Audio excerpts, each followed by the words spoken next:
Kita adalah founding your relationship. Kita rindu, kita memiliki persekutuan yang dekat dengan Tuhan, keintiman yang dekat dengan Tuhan. Kita mengasihi Tuhan karena Allah terlebih dahulu mengasihi kita. Ketika kita mengalami kasih Tuhan, kita dapat mengasihi juga di dalam keluarga kita, di dalam komunitas kita, sehingga orang dapat mengenal kita adalah murid-murid Tuhan. Amin. Nah, hari ini saudara, kita akan dilayani oleh salah seorang keluarga kita. Ya, saya mengenal dia sama-sama waktu berjemaat mula-mula. Waktu itu sama-sama satu angkatan, ya, kuliah kampus yang berbeda, tetapi ikut kelas SPK yang sama. Dan saya lihat hari ini hidup dia dipakai oleh Tuhan. Dan dia sudah menulis lebih dari mungkin 20 buku kali. Dan salah satu bukunya yang sangat kontroversial judulnya adalah Menikah Adalah Bunuh Diri. Ya, ini cukup menarik buat anak muda baca judulnya, kok menikah adalah bunuh diri, ya. Salah satu buku bestsellernya dia.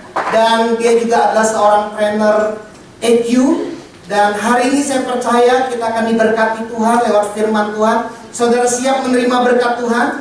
Pasti setiap kita siap menerima berkat Tuhan, ya. Dan saya mengundang setiap kita bangkit berdiri. Mari kita beri sambutan buat Iwan Wahyudi, ya. Kita beri sambutan yang hangat ala Isuzu. Saya ingat banget ini foto waktu saya diundang pertama kali, ya, waktu masih di Stanchart, ya. Jadi maafkanlah wajah saya masih jadul banget waktu itu, ya. Boleh duduk Bapak Ibu Saudara, teman-teman. Boleh main keyboard bantu saya? Ya, saya dikasih tahu 10 menit sebelum khotbah selesai pemain keyboard akan maju. Dan itu artinya Pak, Anda punya waktu 10 menit lagi untuk ngomong, gitu ya. Nah, saya undang sekarang, berarti saya ngomong cuma 10 menit, Saudara. Enak kan? Yang pertama, saudara, saya merasakan ruangan ini begitu dingin sekali, ya. Entah kenapa, apakah saya terlalu kurus sehingga udara dingin langsung menusuk saya, atau memang saya berangkat tadi badan agak nggak enak, ya. Atau memang saya terlalu lama kepanasan di Jakarta 2 bulan ini, jadi ada sedikit AC langsung berasa dingin banget, gitu ya. Tapi yang jelas, Bapak Ibu Saudara, karena saya kedinginan, kalau saya cukup dingin nanti saya ngomongnya menggigil. Jadi boleh kita hangatkan tempat ini dengan bagaimana, Bapak Ibu Saudara, dengan cara Anda menunjukkan respon dan ekspresi bahwa ada kehidupan di tempat ini. Nah, ya kan kalau lagi lewat kuburan kan berasa dingin kan? Padahal nggak terlalu dingin-dingin, tapi Anda berasa kayak aduh, kuduk-kuduk merinding, dingin. Kenapa? Karena nggak ada kehidupan di situ. Ya, ada kehidupan yang lain di sana. Ya. Tapi kalau Anda datang ke satu tempat ekspresif, orang-orangnya itu seru, orang-orangnya menyambut Anda, orang-orangnya itu menunjukkan tanda kehidupan, Anda kan merasa hangat. Paling tidak walaupun kulit Anda dingin, hati Anda terasa hangat, betul nggak?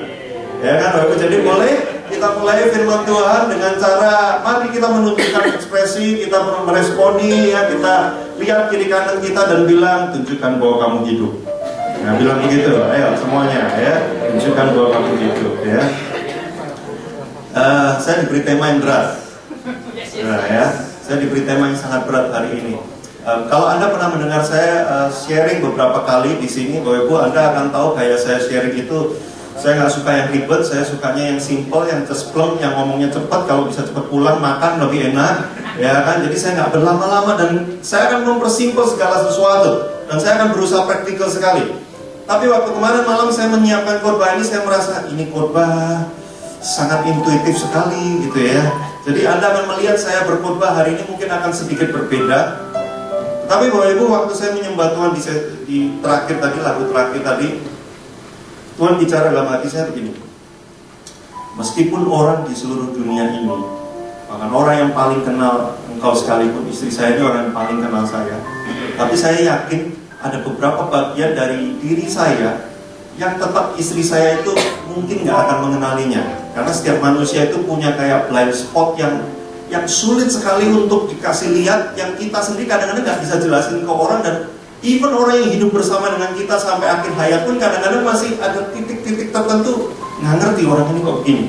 Nah, waktu saya nyembah Tuhan tadi, In Christ Alone, wah itu lagu zaman kapan gitu ya. Saya bertobat tahun 94, itu lagu udah agak terngiang-ngiang gitu ya. Jadi ini nostalgia semua ini di sini lagu-lagunya ini ya.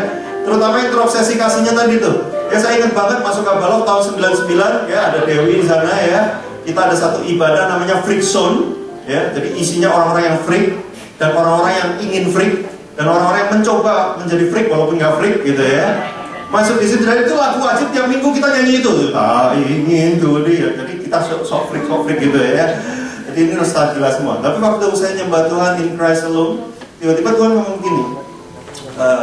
Kebetulan saya ngajar MBTI. Kalau Anda nggak tahu MBTI itu apa ya, belilah buku saya. Tapi saya nggak promosi gitu ya. Tapi kalau dalam tipikal manusia itu MBTI ada satu tipe namanya INFJ. Nah, INFJ itu adalah populasi paling kecil di seluruh dunia karena jumlahnya cuma 1,6%. Dan orang-orang INFJ itu pikirannya begitu aneh dan begitu uniknya sampai banyak orang susah memahami ini orang aneh banget. Dan saya INFJ. Nah, saya merasa kadang dalam beberapa saat, dalam beberapa masa dalam hidup saya, waktu saya bersentuhan dengan orang, saya berorganisasi, saya bangun relationship dengan orang, ada waktu-waktu saya merasa ini orang nggak ngerti saya nih. Saya berusaha membuka diri, menjelaskan, memberitahu saya punya ide begini, saya pemikirannya begini, saya orangnya begini, tetap ini orang nggak bisa ngerti saya. Ada satu titik masa saya itu hopeless dan saya pikir, kenapa orang nggak ada yang ngerti saya ya? Nah waktu saya nyembah Tuhan tadi, tiba-tiba Tuhan tuh kayak ngomong dalam hati saya begini, meski seluruh orang di dunia ini nggak memahami lu orangnya seperti apa, tapi aku tahu banget engkau seperti apa. Karena aku yang menciptakan engkau. Dan aku menerima dirimu yang seperti itu. Nah, saudara, engkau boleh cari agama di seluruh dunia dan Tuhan di seluruh dunia. Tidak pernah ada Tuhan yang memberikan ucapan-ucapan model seperti ini. Coba cari.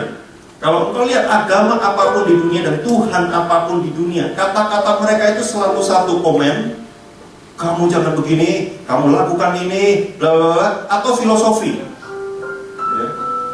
Ketika udara begini-begini, pada saat itulah begini-begini. Kita seperti nonton salah satu acara motivasi gitu ya, di sebuah televisi gitu ya, yang kita ngangguk-ngangguk, tapi setelah itu kita nggak ngerti artinya apa. Karena begitu filosofi sekali.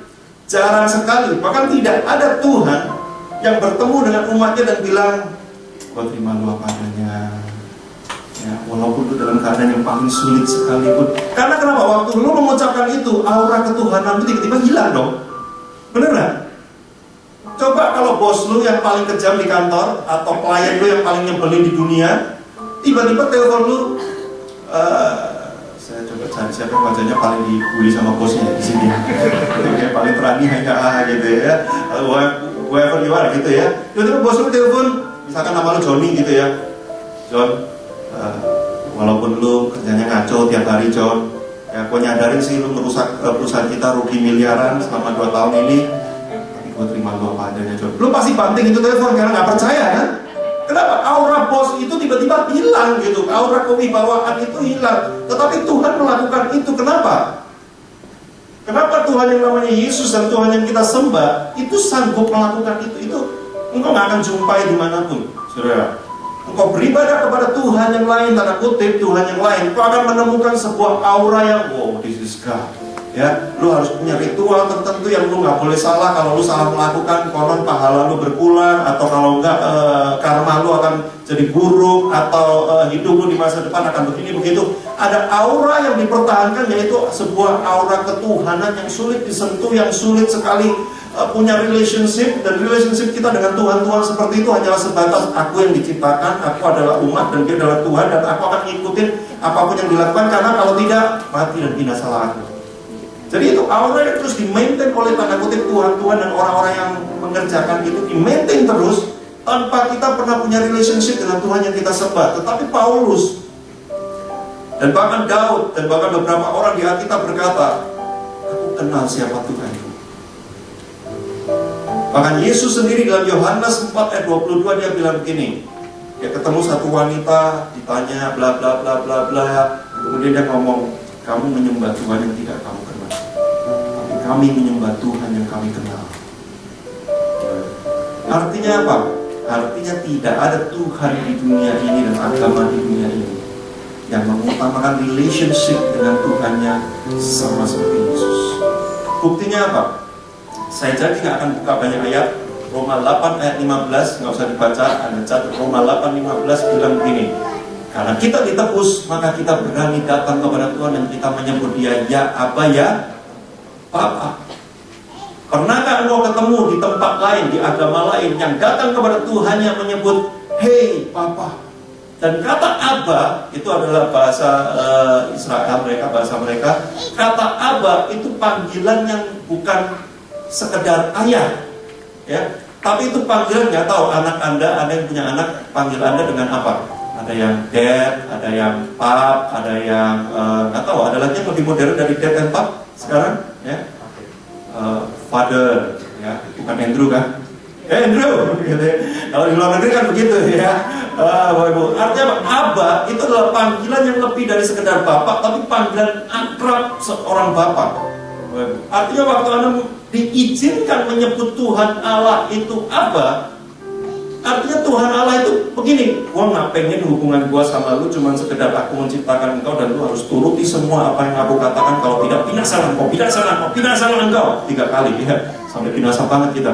Enggak, tapi gua pengen lu punya hubungan yang dekat banget dengan aku. Engkau menyebut aku dengan sebutan yang paling dekat. Roma 8 ayat 15. Yohanes 15 ayat 15. Aku tidak menyebut lagi engkau hamba, meskipun status kita ini hamba. Oh bisa? Karena kita dulu diperhamba oleh dosa, dan kemudian Yesus datang, gua beli lu, dan kemudian lu jadi hamba gua. Bapak Ibu, Anda pernah lihat film-film tentang perbudakan orang negro nggak?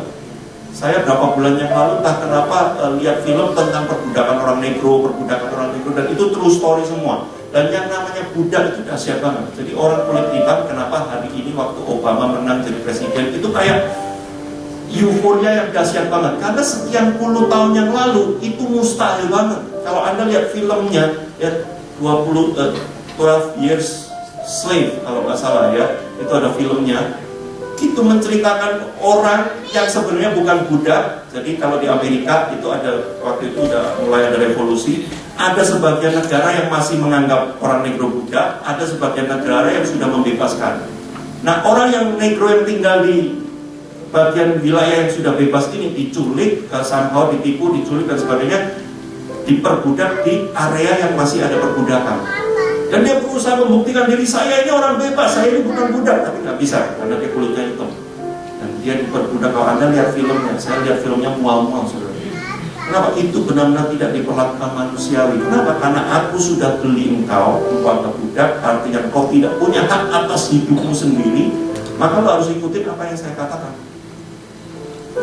Jadi ada satu adegan film yang karena ini orang dianggap tidak mengikuti perintahnya, itu majikannya cuma bilang, tanggalkan semua pakaianmu. Tentunya di situ tidak di-shoot, ya. Jadi itu bukan film pornografi, bukan, ya. Itu film true story gitu, ya. Tanggalkan semua pakaianmu dan kemudian cambuk dia 100 kali. Ketika ada temennya yang sesama budak pengen nolongin, siapa yang berani nolongin akan cambuk juga. Semua diam aja, udah liatin, ya. Orang mengerang diikat di pohon, mengerang, udah mau mati dan sebagainya. Udah liatin aja. That is hamba. That is budak. Nah, waktu Yesus membeli kita dari dosa, kita ini statusnya hamba. Tapi Yesus ngomong begini, Tuhan ngomong begini, aku tidak lagi menyebut hamba, tetapi aku menyebut engkau sahabat. Ada Tuhan yang kayak begitu? Coba cari di seluruh dunia, Tuhan yang mendeklar dirinya begini, jangan panggil aku lagi Tuhan, panggil aku Papa, panggil aku your dad, panggil aku papi.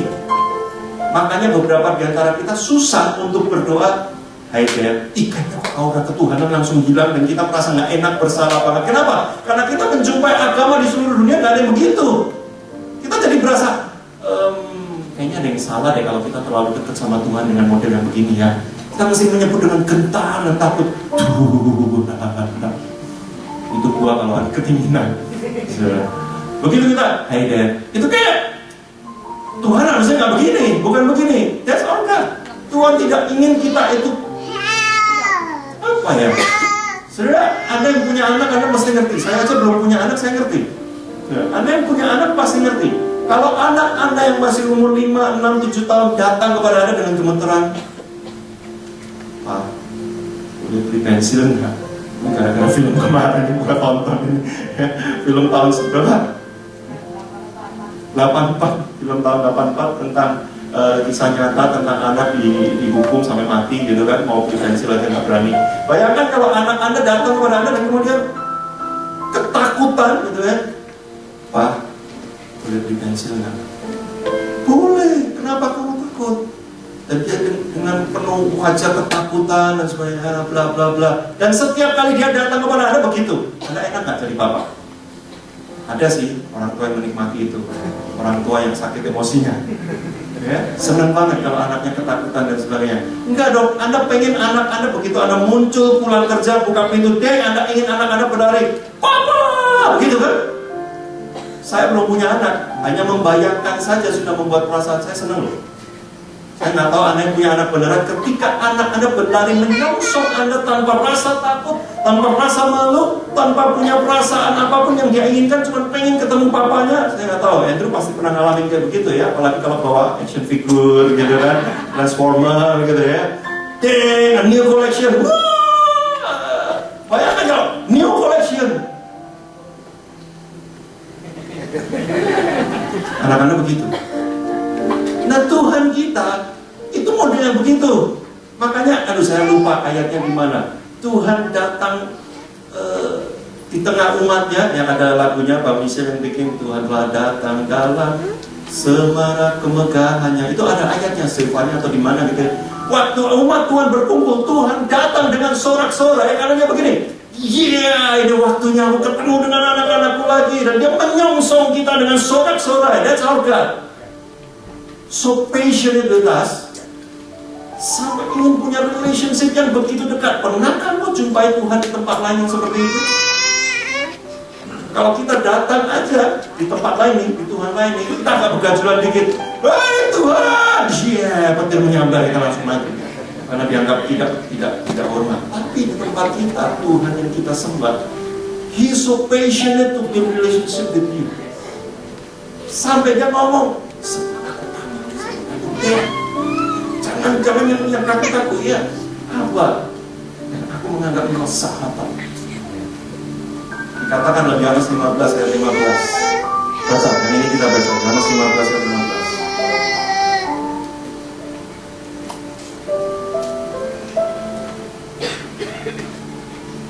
Aku tidak menyebut kamu lagi hamba, sebab hamba tidak tahu apa yang diperbuat oleh tuannya. Tetapi aku menyebut kamu sahabat, karena aku telah memberitahukan kepada kamu apa?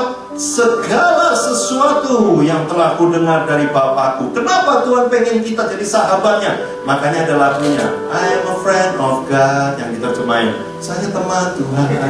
Jangan banget. Nggak pernah diterjemahin, dan jangan nyanyikan di sini juga ya. So awkward moment nanti ya. Nah, kenapa ada orang yang terinspirasi sampai bikin I am a friend of God?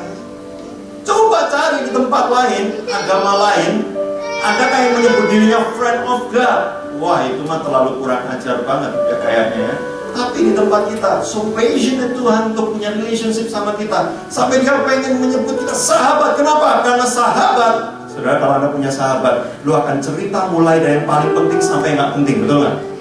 Lu lagi sakit perut, lu BBM, lu WhatsApp, ya kan? Aduh, perut gua lagi nggak enak nih. Ya, adakah di tempat lain, agama lainnya, umatnya berdoa sama Tuhan yang ngomong gini, Tuhan, perut gua lagi nggak enak nih. Aduh Tuhan, gua lagi gede banget, nggak seru banget nih gamenya nih.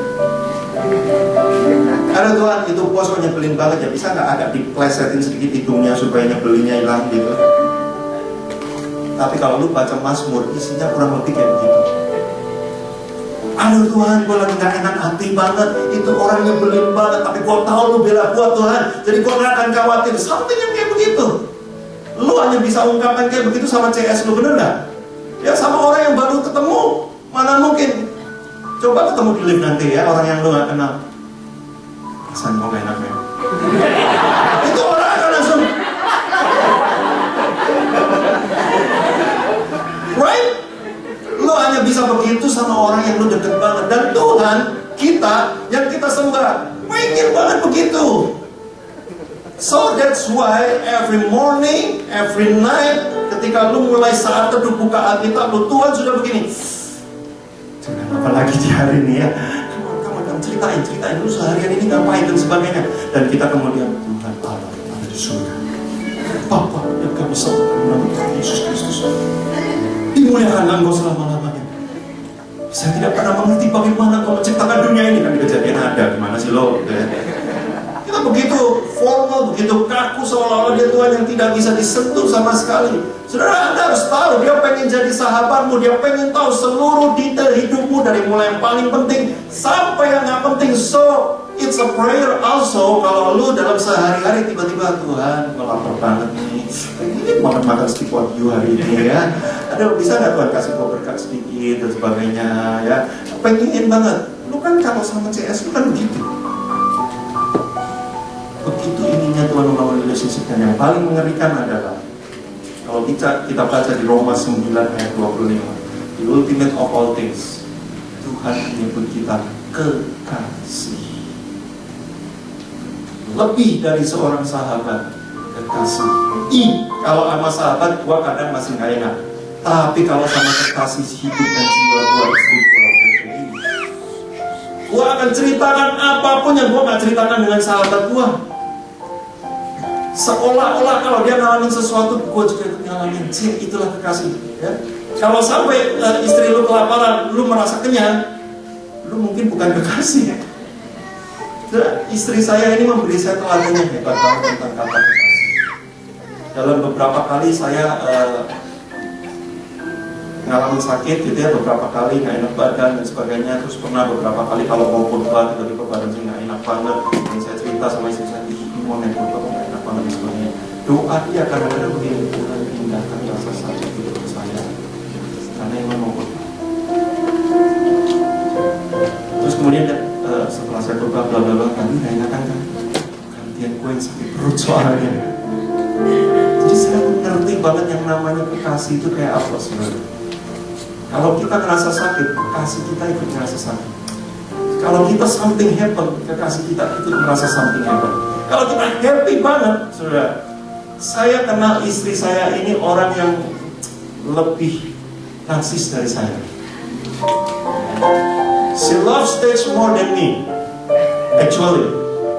Tapi always me yang ada di stage. Dan orang hanya kenal saya, every time orang hanya lihat saya, every time orang hanya perkenalan saya, every time orang hanya adore saya dan lihat saya, oh Iwan. Padahal dia jenis orang yang lebih stage person dari saya sebenarnya. Tapi every time saya di acknowledge karena apa yang saya lakukan, dia sama happy-nya seperti saya. Walaupun dia hanya duduk di belakang layar dan tidak menjadi siapa-siapa. Saya belajar banyak kata kekasih dari istri saya. Dan tahu kan kalau Yesus ingin jadi kekasih. It means apa? Every time you're feeling hurt, Tuhan juga merasakan sakit yang sama. Every time you're happy, Tuhan juga merasakan hal yang sama. Every time something wrong happen to you, Tuhan juga merasakan hal yang sama. Karena Tuhan ingin menjadi kekasih kita. So that is our God. Saya udah mulai kelar. Tinggal 7 menit lagi. Bilang sama kiri kanannya, 7 menit lagi ternyata udah hampir kelar. Pertanyaannya itu begini sih, kenapa Tuhan kita so passionate, seolah-olah ingin sekali punya relationship dengan Anda dan saya? Kenapa Tuhan itu kayak begitu banget? Kenapa dia gak lakukan itu sama gugup?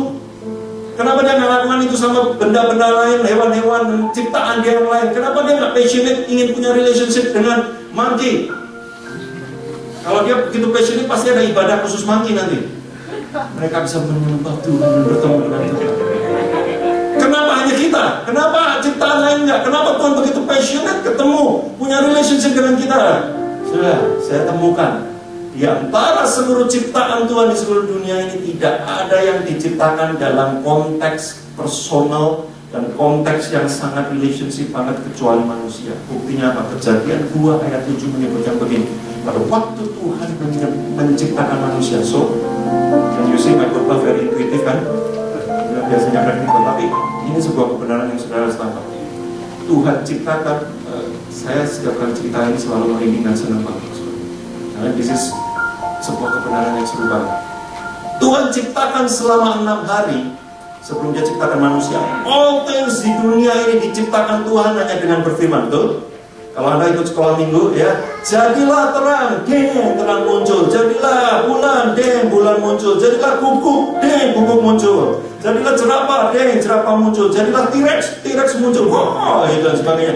All things in this world Tuhan ciptakan hanya dengan berucap jadilah, jadilah, jadilah, jadilah. Dan kalau Bapak Ibu Saudara Anda suka Google, please Google this, Canis Majoris, Canis Majoris. Itu adalah bintang yang pernah ditemukan manusia yang paling besar di alam semesta, yang besarnya 70.000 triliun kali bumi. Jadi ada satu bintang di luar sana, di alam semesta, yang besarnya 70.000 triliun kali bumi. Kalau kita tinggal di situ, Anda di kutub utara, saya di kutub selatan, seumur hidup mungkin kita nggak akan pernah ketemu. Can you imagine 70.000 triliun kali bumi? Itu sama seperti kalau Anda tahu obat Cina yang buat mencret itu, sorry, yang bulat-bulat kecil-kecil 70.000 triliun di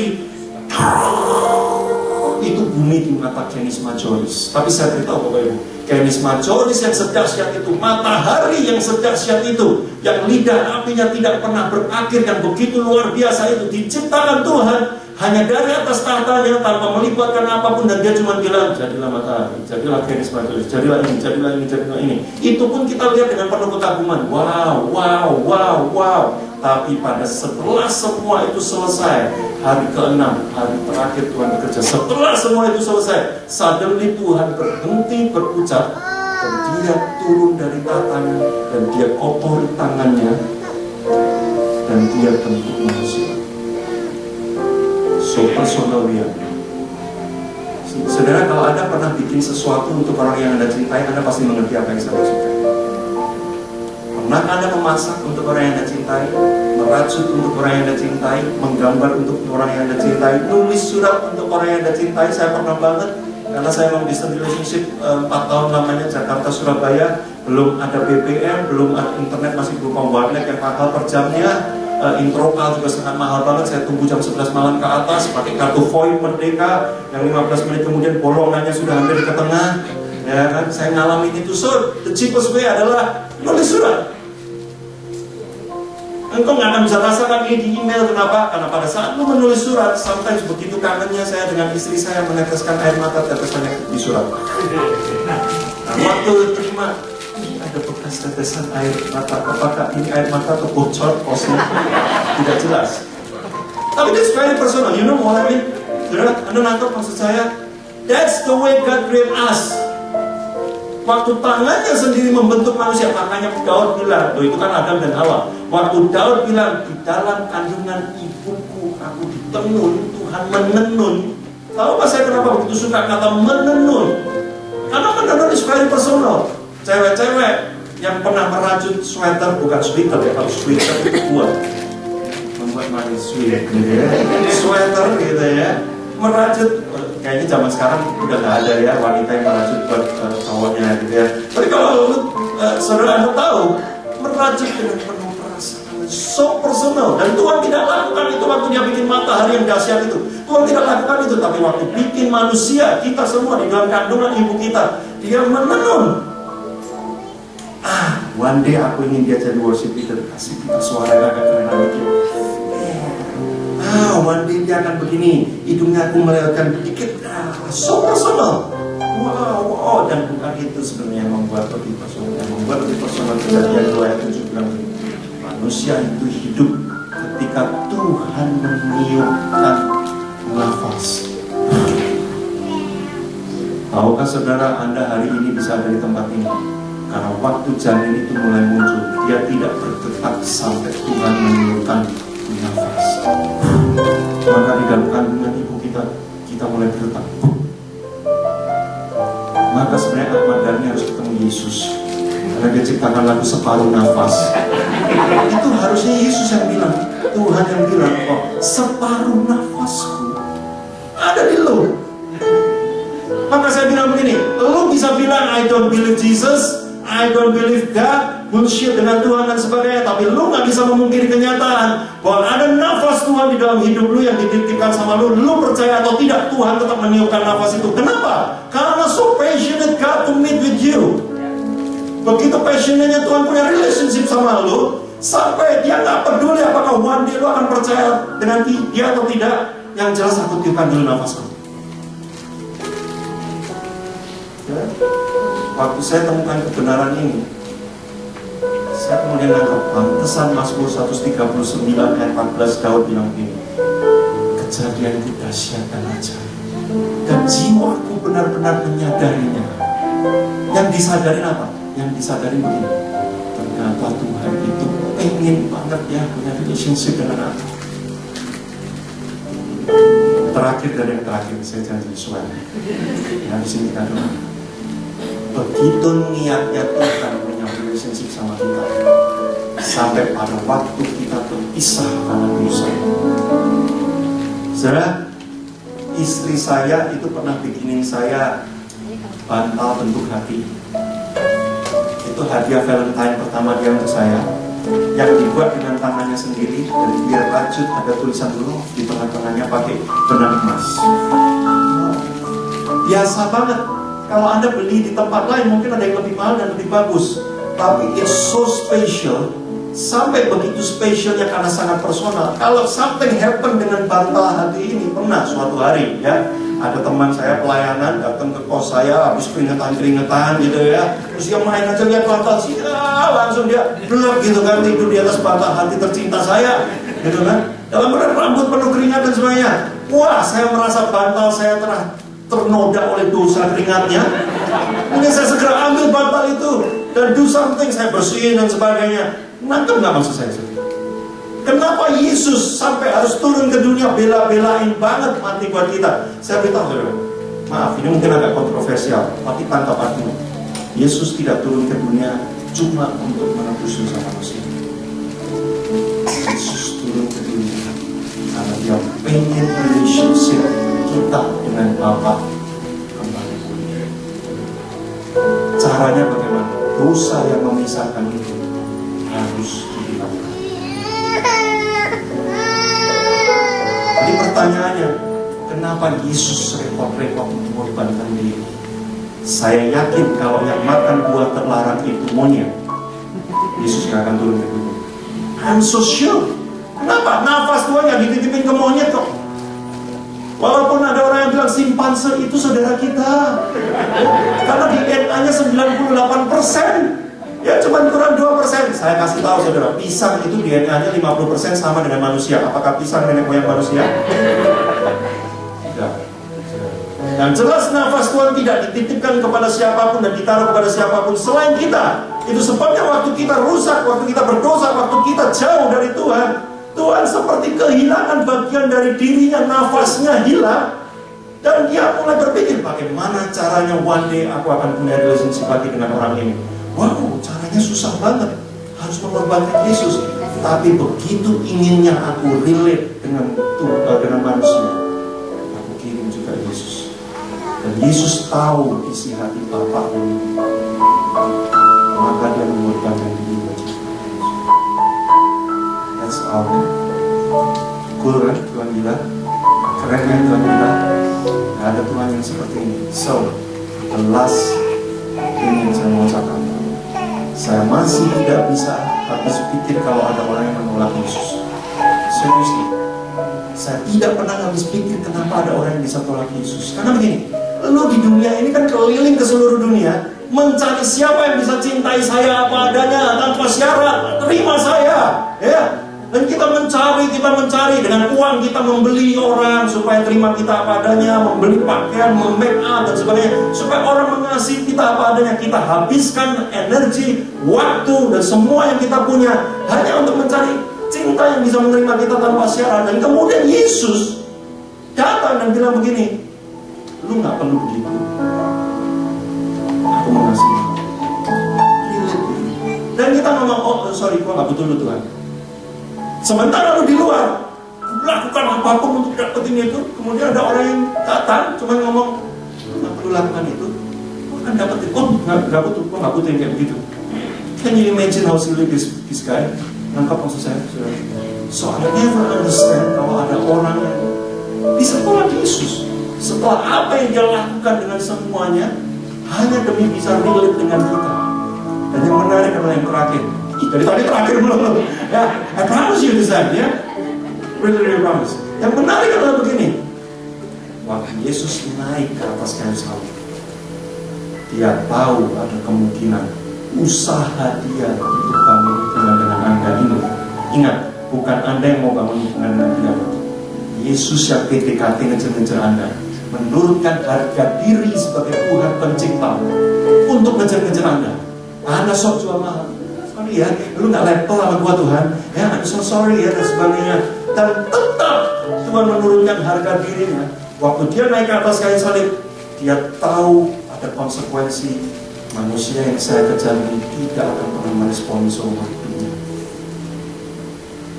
Tapi walaupun cuma ada sedikit, 1 kesempatan, 1%, mungkin orang itu one day akan meresponi saya, dan kita akan kembali punya relationship lagi.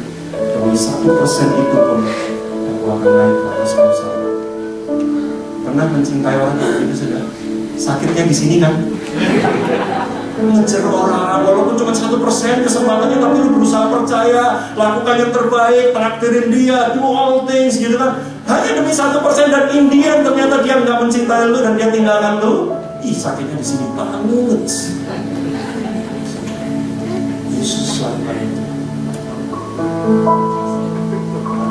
Siang hari ini simple thing. After what he did, maukah kau meresponi panggilan punya relationship dengan Tuhan? Kita berdiri.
Ya, selamat. Oke, selamat siang. Apa kabarnya semuanya? Oke, berapa banyak kita yang diberkati dengan khotbah dari Bro Iwan? Bisa lambaikan tangannya? Wow, saya diberkati banget ya. Saya cuma mau kasih beberapa statement. 1 minggu ini saya bukan kehilangan mbak saya pulang kampung. Dan waktu mbak saya pulang kampung, kehilangan mbak aja udah repot ya, apalagi kehilangan Tuhan dalam hidup kita ya. Oke. Nah, ada beberapa pengumuman bisa ditampilkan. Pengumuman yang pertama, tadi kita udah lihat video tadi luar biasa ya. Video itu menceritakan tentang retaknya hubungan, enaknya hubungan, dan ternyata memang hubungan adalah kunci kehidupan ya. Esensi daripada kekristenan adalah hubungan. Segala sesuatu akan menjadi baik kalau hubungannya baik. Nah, itu sebabnya nantikan acara yang luar biasa tanggal 30 November ya. Nah, kita yang akan mencari pasangan. Nah, ini waktu yang tepat. Oke ya. Kalau produk di dalam negeri udah habis, Tuhan akan kirim dari luar negeri. Ya. Luar negerinya Somalia, Nigeria, Afrika gitu. Oke, jadi yang sudah berkeluarga pun dan ingin belajar bagaimana membangun hubungan yang luar biasa. Nah, jangan lupa tanggal 30 November acara yang luar biasa ya. Oke, kasih tahu sama samping kanan kirinya, gua tunggu tanggal 30 November ya. Oke ya. Berikutnya ada DCL Forum ya, yang diwajibkan kepada tim inti DCL, tim Celebration, dan tim DWT ya, diminta hadir. Nah, mohon konfirmasi kepada Kak Budi. Kak Budi bisa lambaikan tangannya, Kak Budi? Iya. Nah, kenapa harus dikonfirmasi? Karena berhubungan dengan konsumsi ya. Jadi kita rindu lewat DCL Forum, kita mau perkuat hubungan, perkuat relationship, karena saya percaya gereja ini akan kuat kalau hubungannya luar biasa baiknya ya. Oke, berikutnya ada child dedication. Nah, bagi orang tua yang rindu anaknya untuk mengikuti child dedication, wajib untuk mengikuti Equipping Parenting Advance tanggal 16 November ya. Investasinya 100.000 dengan Pak Kiki. Pak Kiki bisa lambaikan tangannya. Iya, luar biasa ya. Kasih tepuk tangan dong ya. Oke, dan yang terakhir ya. Dan yang terakhir tanggal 9 November itu di MySonet, bagi Bapak Ibu teman-teman yang rindu untuk punya BPJS Kesehatan, itu bisa mendaftarkannya ke sana ya. Tanggal 9 November dengan membawa fotokopi KTP, fotokopi KK dan uang untuk rekeningnya minimal 250.000 ya. Itu aja pengumumannya dan Tuhan memberkati. Saya serahkan kepada hamba yang diurapi. Oke, Bapak Ibu Saudara boleh bangkit berdiri. Saya sangat dikuatkan tadi dengan sharing dari Iwan ya. Tadi Tuhan mengingatkan bahwa di dalam Matius 10 ayat 30 bahkan dikatakan rambut kepala kita dihitung oleh Tuhan. Amin. Jadi kalau yang mudai agak rontok rambutnya jangan takut atas izin Tuhan ya.